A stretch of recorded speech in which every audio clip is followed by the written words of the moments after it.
Welcome everyone. So in today's video it's the part 2. We are gonna solve Croc 1 question paper of medicine 2020 previous year paper, and in this video we are gonna solve question number 21 to 40 in detail. So let's begin, and before this I will suggest you to watch the part 1 of the video as well. So let's start with the question number 21. Parents of a sick child came to an infectious disease specialist. The parents were working in India for a long time. The child has the following signs: a grey tint to the skin tone, loss of appetite, and enlarged liver and spleen and lymph node. What protozoan disease can be suspected in the child? So guys, visceral leishmaniasis is also known as Kala-Azar. So the symptom of this disease is enlargement of the liver and spleen, and it causes blackening of the skin. So because it caused the blackening of the skin, the grayish skin, that's why the popular name given to the disease in India, that is Kala-Azar. So the symptoms are as it is given as we studied from the microbiology for visceral leishmaniasis. So the next question is ECG of the patient shows increased duration of QRS complex. So let's make ECG. So it is a P wave. Then we have Q, R, S and T wave. This is not an exact diagram, so but let's see P, Q, R, S and T. So there is a P wave, then we have Q, R, S and T wave.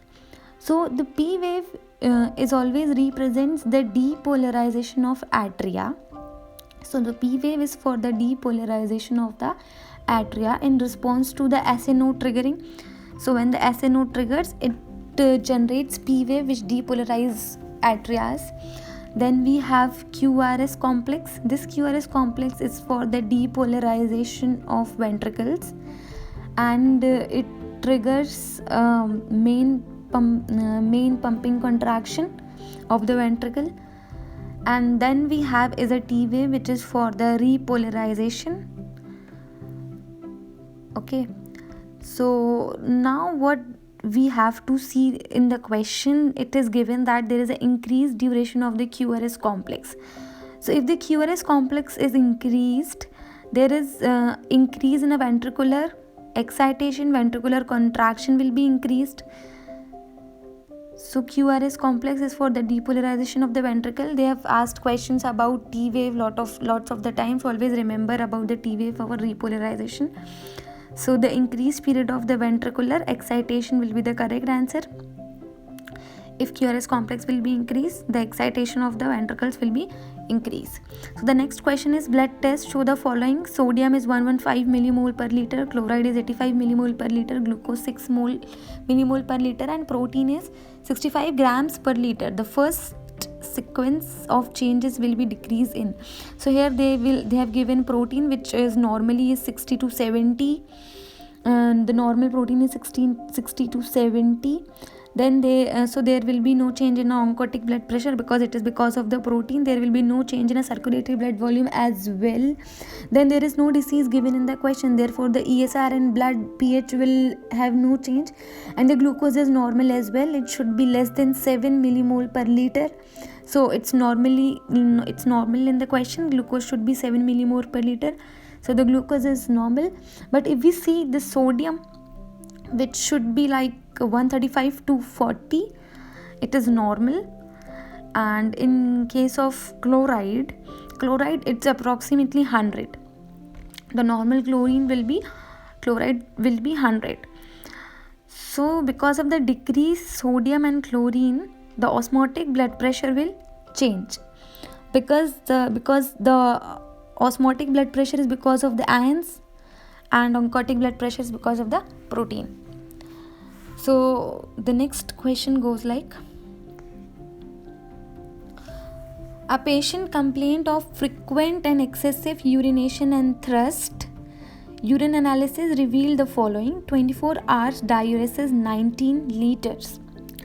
It's very much like 19 liters of diuresis in one day, and specific gravity is 1.001. These values are characteristic of. So here I would like to tell you the normal diuresis in a normal patient and a normal man. It is 800 to 2000 liter per day. So it is 800 to 2000 milliliter per day. So in the question it's too much, given it's 19 liter, and the specific normal gravity, the normal specific gravity should be 1.005 to 1.030. So in the question it's decreased, it's less than 1.005. So the decreasing specific gravity always tell us about the diabetes insipidus or damage to kidney tubule cells, and the increasing tell us about the Addison's disease and heart failure. So in this case the correct option is diabetes insipidus. Why insipidus, why not mellitus? Because diabetes mellitus, it occurs when the pancreas is not capable of producing enough insulin, and insipidus is a rare condition that take place in a kidney, and it has nothing to do with pancreas and sugar level. So that's why diabetes insipidus will be the right answer. So the next question we have is a 16-year-old girl has no hair on her pubis and in the armpit. Her mammary glands are underdeveloped. No menstruation. This condition can be caused by the following hormone imbalance. So according to the question, it has given there is underdeveloped secondary sexual characters.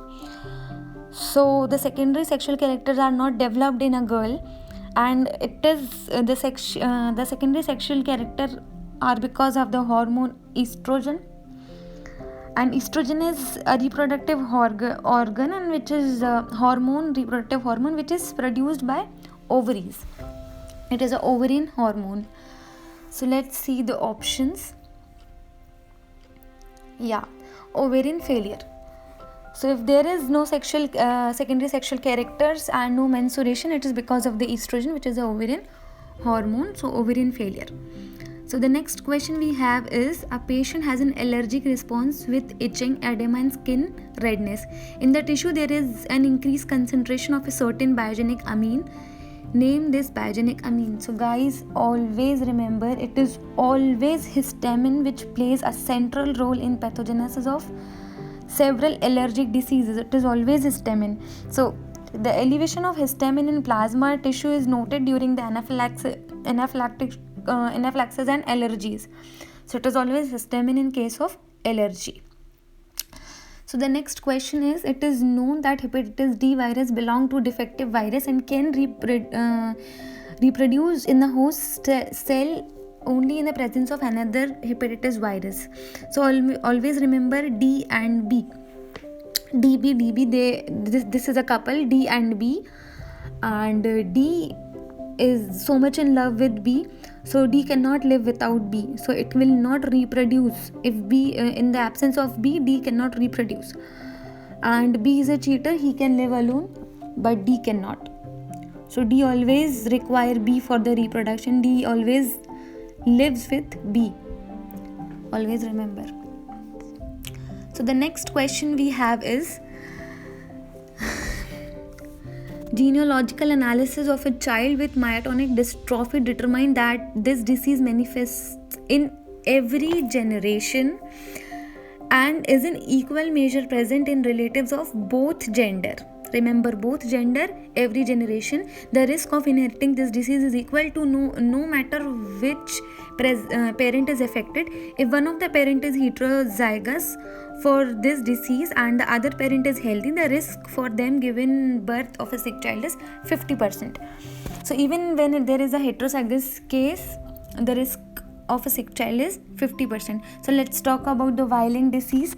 So in case of Weiling disease, it is only present in males, and next is X-linked dominant. So all girls will be inherited from the father's disease, and male can only get X chromosome from mother, and female can get X chromosome from both the parents.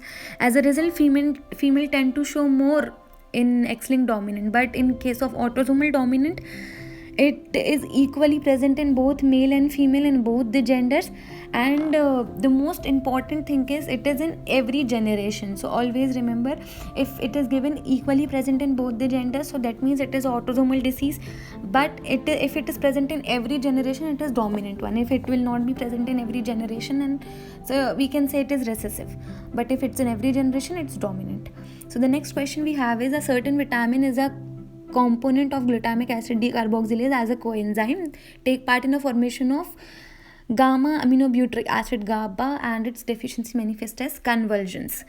So now let's talk about the options given. The cobalamin, that is vitamin B12, which involve in myelin synthesis, and the decrease cause anemia. Next we have is our tocopherol. Tocopherol is vitamin E.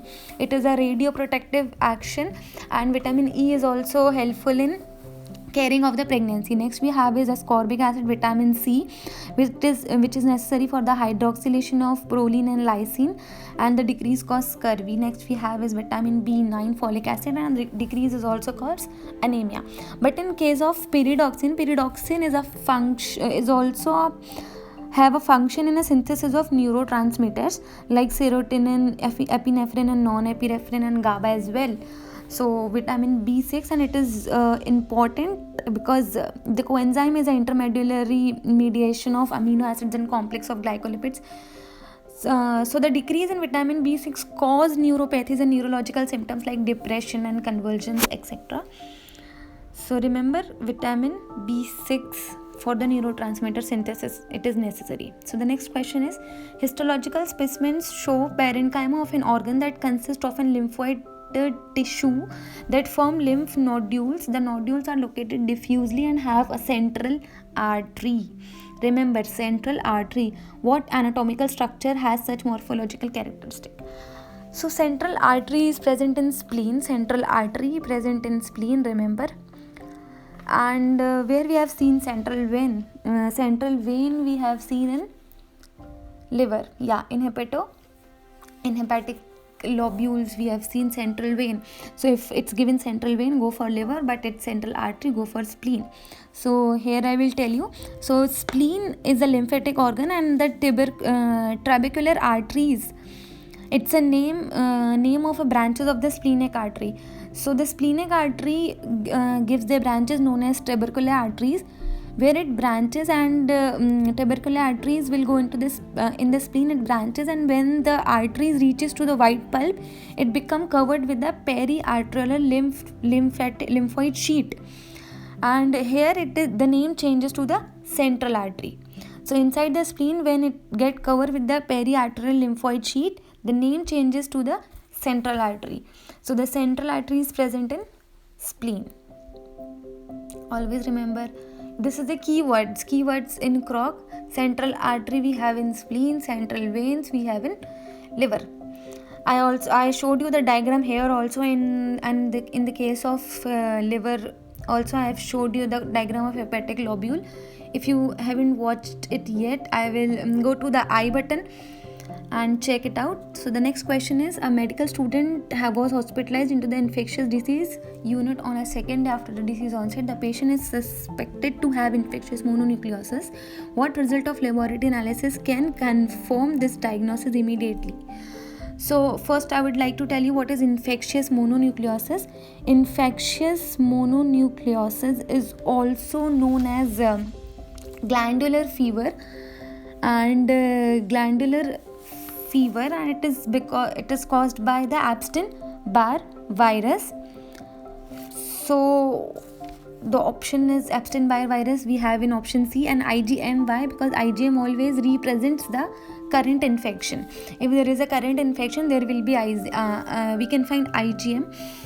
Okay, so IgM and Epstein-Barr virus, because of the infectious mononucleosis is caused by Epstein-Barr virus. So the next question is, after a spinal trauma, the patient has lost proprioceptive sensitivity in the lower half of the body and in the lower limb.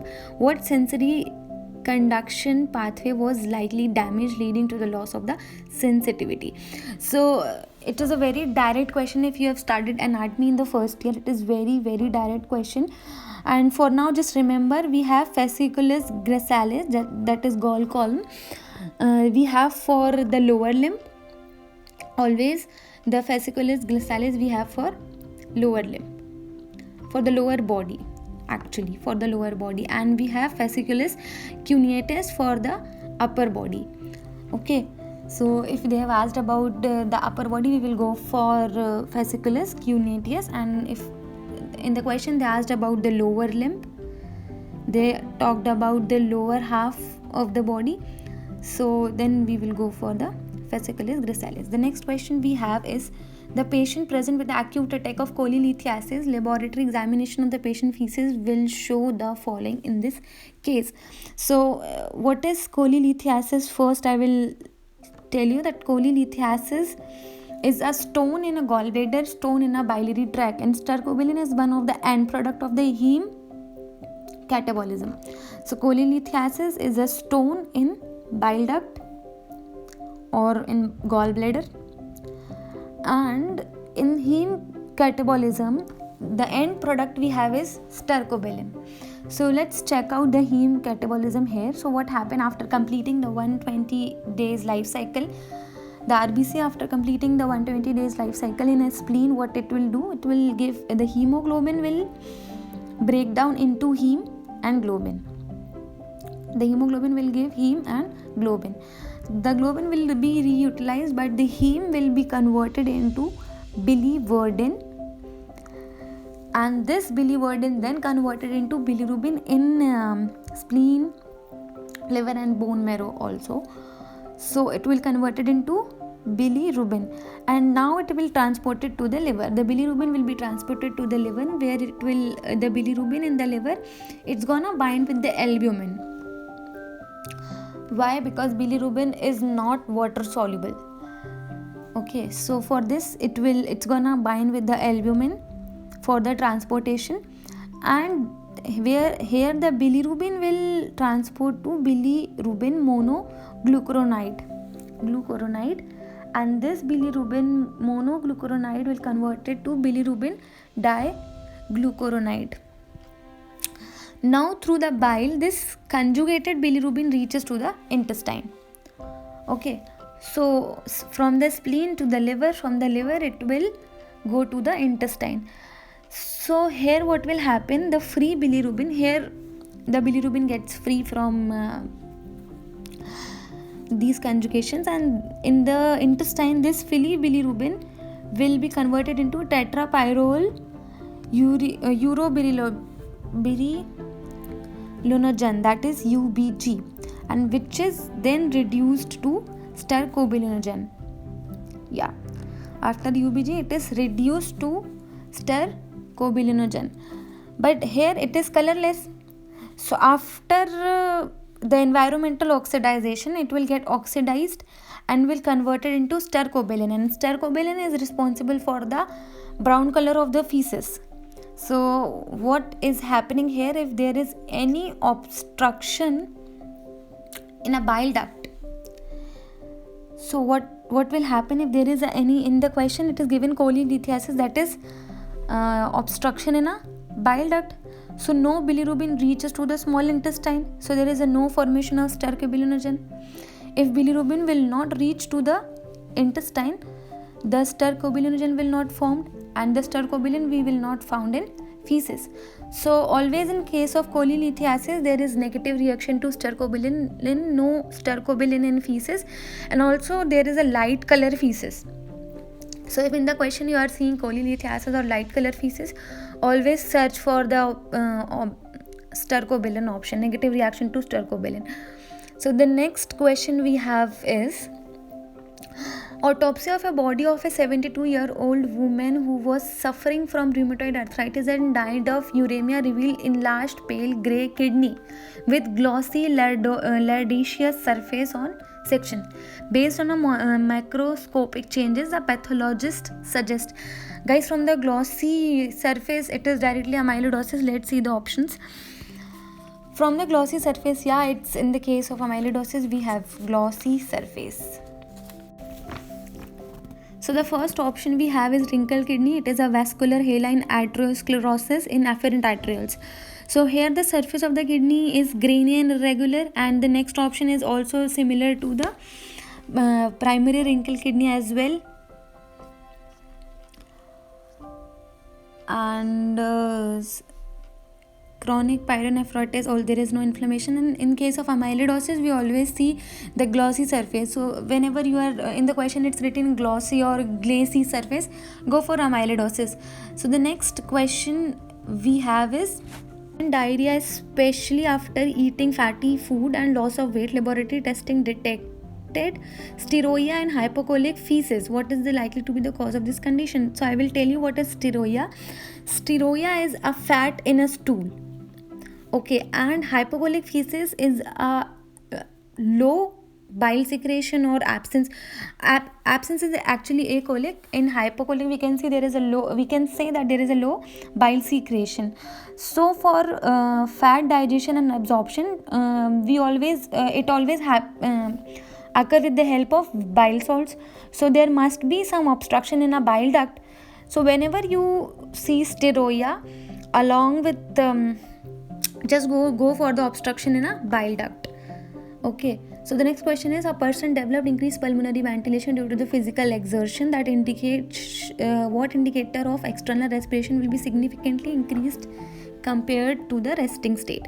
So guys, here the respiratory volume, also known as tidal volume, that is the amount of air that comes in and out of the lungs with each respiratory cycle. Therefore, by doing physical exercise, the lung size will not gonna change. Therefore, basically no parameter which include the reserve volume will not increase, but the tidal volume will change. Therefore, the answer will be respiratory volume. So the next question we have is, a 48-year-old man is unconscious. He has a history of several syncopal episodes with convulsions. ECG shows deformed QRS complex unconnected with P wave. Okay, QRS complex unconnected with P wave. Remember, atrial contraction are approximately 70 per minute and ventricular contraction are 25 to 30 per minute. So what kind of arrhythmia will be there? So let's see the ECG diagram we have. So the P wave is for the atrial depolarization and QRS for the ventricular, and between P and Q it is unconnected. According to the question, P and QRS complex is unconnected. So SA node generated P waves which will go to the ventricles by AV node. So this PQ interval here is AV node and it is blocked. That's why it is not connected. So there is a block in a AV node. There is complete atrioventricular block. So let's see the options. Yes, option D, complete atrioventricular block, will be the correct answer. So the next question we have is, an oncological patient is to undergo a surgery on the descending colon. Name the main source of the blood supply of this organ. So let's make a diagram of a colon. Type of colon we have is ascending colon, transverse, descending and sigmoid colon. So this is what we have is ascending colon, then we have transverse, and then we have descending colon and sigmoid colon. So guys, in the ascending colon, then we have transverse colon, descending colon and sigmoid colon. We have mesenteric artery which is coming from between. So this mesenteric artery will divide into two branches, which is superior mesenteric artery and inferior mesenteric artery. So this is the superior mesenteric artery and now I am drawing is a inferior mesenteric artery which is giving its branches. So the superior mesenteric artery is giving its branches to the ascending colon and the transverse colon. So it is providing blood and nutrition to the ascending and the transverse colon, and inferior mesenteric artery is providing to the descending colon and sigmoid colon. So always remember, superior mesenteric artery is for the ascending and transverse AT, and descending colon and sigmoid colon will get nutrition and blood from the inferior mesenteric artery. So in the question it is inferior mesenteric artery. They have asked about the descending colon, so that's why inferior mesenteric artery. Inferior mesenteric artery is for the descending and sigmoid colon, remember. So the next question is question number 39, which we have is, the body fluid, especially urine of a sick child, produces a specific sweet odor. It is associated with the disturbed metabolism of such amino acids as leucine, isoleucine and valine. What diagnosis will made by a doctor in this case? So let's talk about the options which is given. So the first is L-captonuria. It is accumulation of homogenesic acid in blood and tissue. And the next we have is galactosemia. It is a metabolic disorder in which the ability of metabolism of galactose, it will not be proper. In case of fructosuria, the disturbance of fructose metabolism resulting from the hereditary disorder or maybe the intolerance. So in case of phenylketonuria, there is a error in metabolism as well, but in case of maple syrup disease, it is an autosomal recessive disorder which is affecting the branch chain amino acids like isoleucine, leucine and valine. So the name given to the disease is because of the distinct sweet odor of the affected infant urine. And phenylketonuria is error of metabolism which decrease the metabolism of amino acid and phenylalanine. So the next question we have is examination of a femoral bone detected chronic suppurative inflammation of the compact substance of bone marrow, formation of bone sequestra. What disease is associated with such changes? So first there is inflammation in bone marrow, bone sequestra. Osteo means bones and itis means inflammation. In the question it is given that there is inflammation, but in the option there is no option related to inflammation except osteomyelitis. Itis is inflammation, osteomyelitis. Okay, so if you know the meaning of the words, you can easily solve the questions. It is croc is not that difficult, guys. It is such a easiest you can say easiest paper. If you didn't watch the previous video, please go and watch. We'll continue the other questions in the next video. Please like, share and subscribe if you like the video.